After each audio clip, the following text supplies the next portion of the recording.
Alors vous avez été quelques-uns à me demander une petite présentation du système aquaponique. Allez, on y va. Alors voilà le point de départ, c'est la mare. Donc cette mare, elle est en place depuis une quinzaine d'années. Il n'y avait à l'origine pas de système de filtration. Et donc elle a été complètement envahie par les algues. Donc cet hiver, on l'a nettoyé, on a vidé tout le contenu et j'ai commencé à installer le système de filtration. Alors ce que vous pouvez voir là-bas au fond, donc c'est la pompe et le retour des bacs de culture et des bacs d'élevage.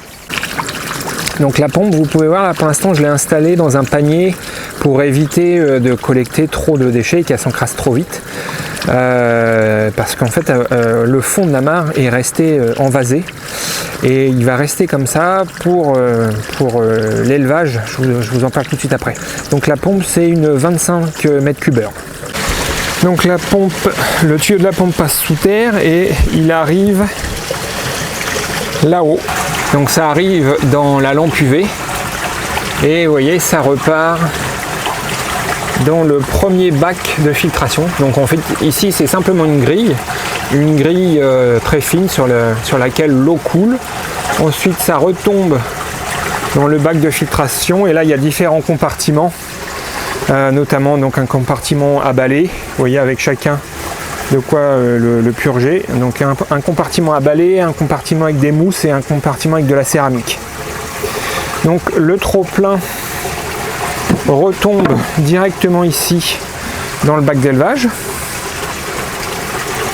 Donc le bac d'élevage lui fait 2500 litres.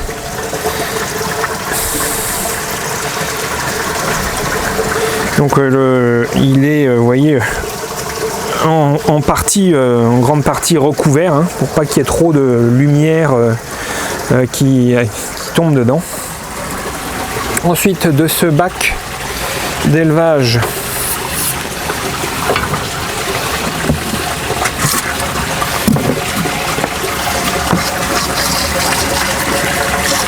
donc ça c'est le trop plein qui repart directement à la mare. Donc ici il faut que j'installe encore un filtre pour éviter que quand il y aura des poissons, que les poissons puissent passer dedans, quoi.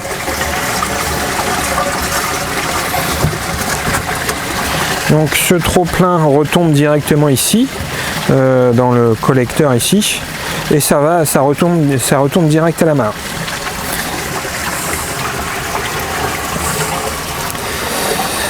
Il y a un second trop plein ici qui lui, vous voyez, j'ai installé le bouchon avec le filtre.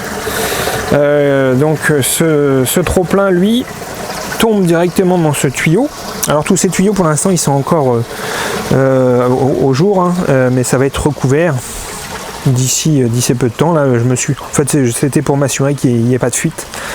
Donc ces trop pleins arrivent ici, donc dans chaque bac dans laquelle il y a une vanne où je peux régler le débit.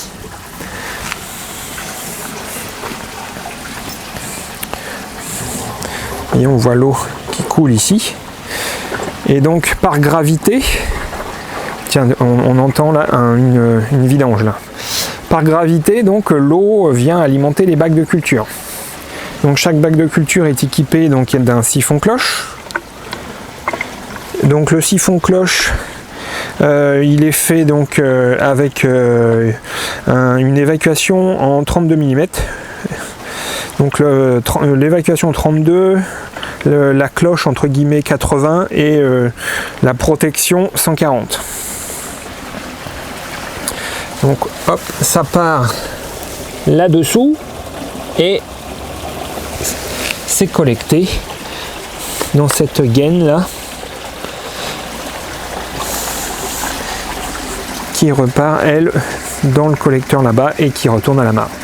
Donc les deux bacs de culture fonctionnent sur le même principe, hein. Alors il y a un bac de culture, vous voyez là, bon, là il manque un petit peu de billes d'argile, il faut que j'en rajoute un. Ouais, c'est ma marée, vous voyez, arrive en haut, arrive assez haut. Vous voyez.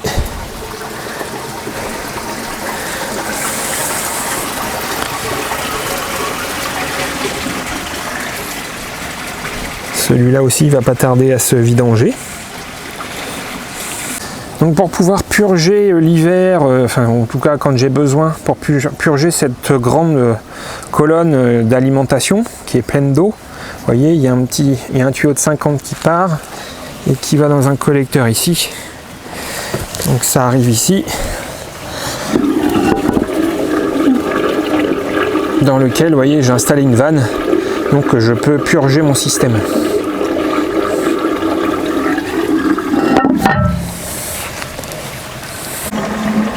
Donc pour le moment, il y a 2 bacs de culture de 120 par 240, donc un bac un peu classique, hein, et un bac qui sera en serre.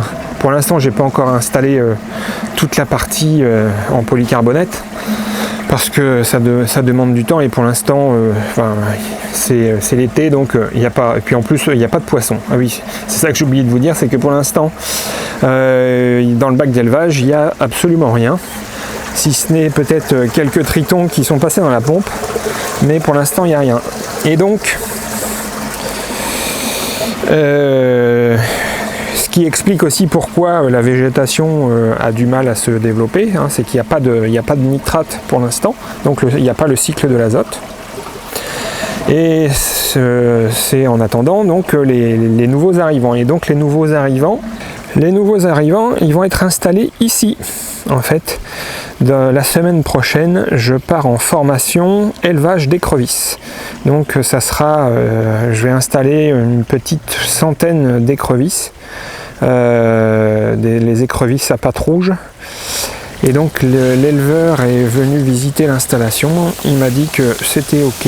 Et donc la semaine prochaine, je pars en formation pour savoir élever les petites bébêtes. Et donc, et en plus des écrevisses, et bien ici, il y aura des poissons. Je ne sais pas encore quoi. Chaque chose en son temps. Déjà, je vais aller voir un peu comment ça se passe pour les écrevisses.